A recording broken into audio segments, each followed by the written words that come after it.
हमर दिलावा लागल महकाल से ई सावन में अब की साल से हमर दिलावा लागल महकाल से कांवर सजाइम देव घर जाइम जलवा चढ़ाइम हरे हाल से ई सावन में अब की साल से हमर दिलावा लागल महकाल से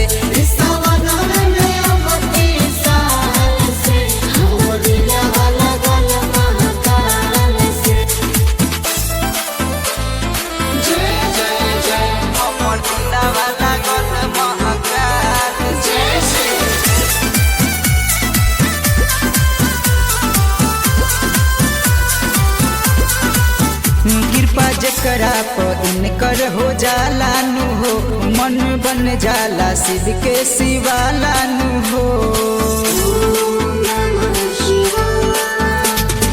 दुनिया के हवे रखवाला भोलेनाथ हो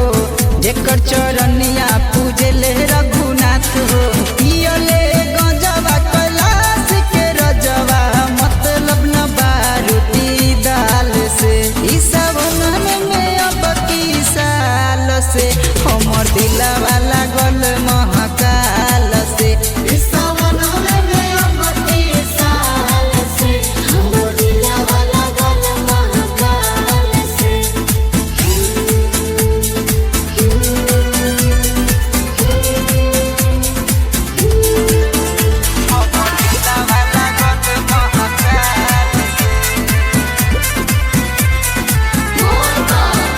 तने मन से बाबा के गोहराइला हो भोलेनाथ के भजनिया सुनाइला हो